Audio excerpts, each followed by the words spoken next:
Hello అందరికీ.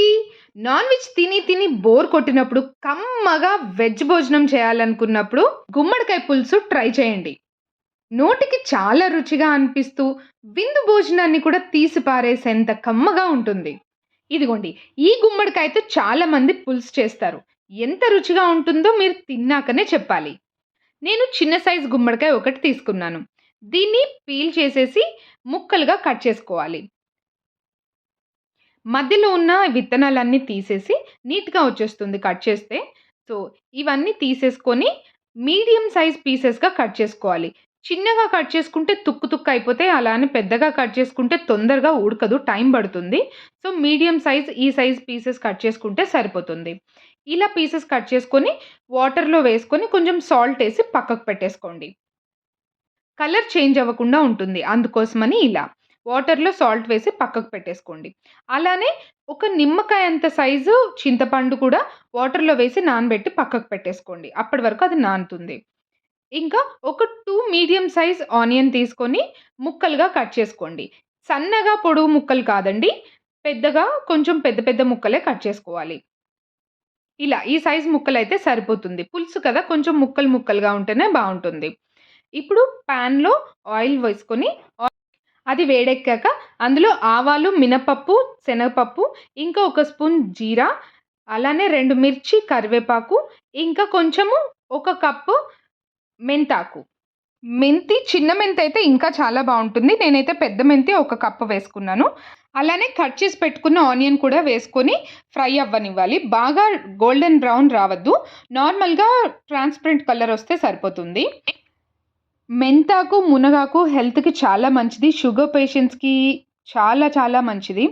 So, విడిగా దాన్నేమన్నా చేసుకోవాలంటే అందరికీ వీలు పడదు కాబట్టి, నేనిలా అన్నిట్లో పోపులో వేసేస్తాను.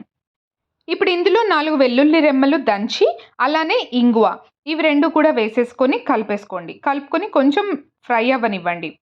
మీరు కూడా ఇలా మునగాకు, మెంతాకు ఇంట్లో ఎప్పుడు స్టాక్ పెట్టుకొని ఒక కప్పుడు కర్రీస్ చేస్తున్నప్పుడు పోపులో వేసేసేయండి. ఆయిల్‌లో ఫ్రై అయ్యి మంచి ఫ్లేవర్ గూడా వస్తుంది.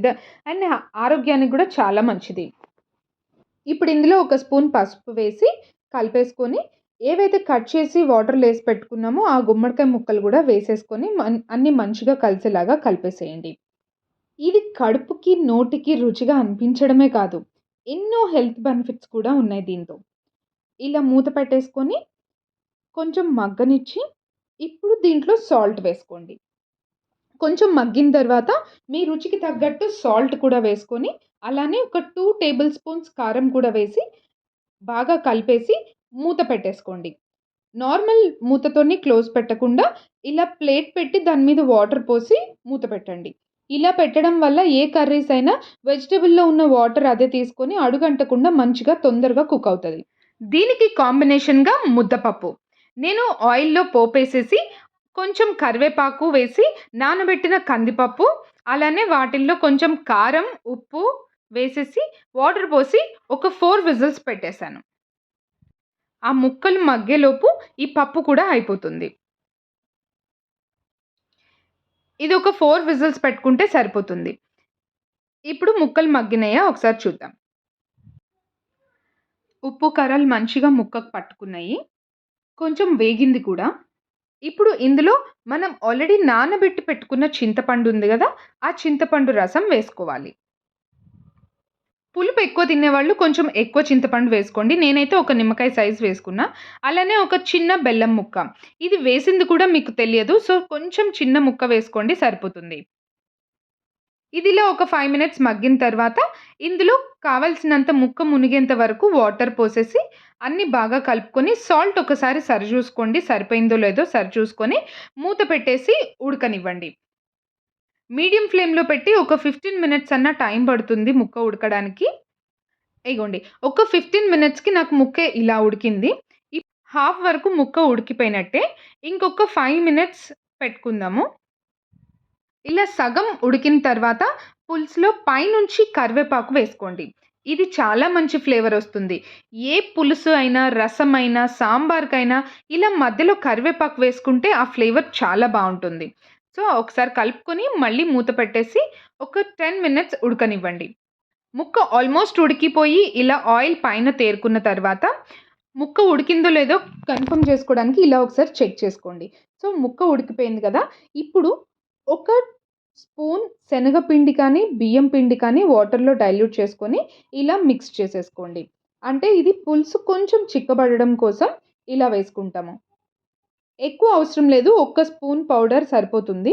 సో, అది కలిపిన తర్వాత కొంచెం చిక్కబడ్డది చూసారా? ఇది ఒక 2 నిమిషాలు ఉడకనిచ్చేసి ఇంకా తీసేసుకోవచ్చు. 2 మినిట్స్ తర్వాత పులుసు రెడీ అయిపోయినట్టే. పైనుంచి కొత్తిమీర జల్లేసుకొని ఒకసారి కలిపేసుకోండి. అంతే. దీనికి కాంబినేషన్‌గా మనం చేసుకున్న ముద్దపప్పు చాలా అంటే చాలా బావుంటుంది. సో, 4 విజిల్స్ తర్వాత పప్పు ఈ కన్సిస్టెన్సీలోకొచ్చింది. సో, ఇలా ఉంటే సరిపోతుంది. చల్లగా అయ్యాక గట్టిగా అయిపోతుంది గదా!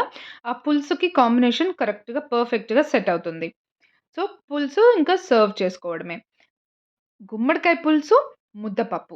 సూపర్ అంటే సూపర్ కాంబినేషన్.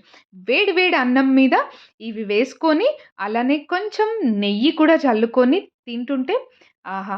దీని ముందు ఏ విందు భోజనమైనా పనికిరాదు. తృప్తిగా, కడుపుకి హాయిగా అనిపిస్తుంది. ఇంకో 4 ముద్దలు ఎక్కువే తింటాము. మరింకెందుకు ఆలస్యం? మీరు కూడా వెంటనే ట్రై చేయండి. ఎలా ఉందో కామెంట్ చేయండి. ఇంకా సబ్స్క్రైబ్ చేసుకోకపోతే వెంటనే సబ్స్క్రైబ్ చేసుకోండి. మా రెసిపీస్ మీకు నచ్చినట్లయితే లైక్ చేయండి, షేర్ చేయండి. మరొక మంచి రెసిపీతో మళ్ళీ కలుద్దాం.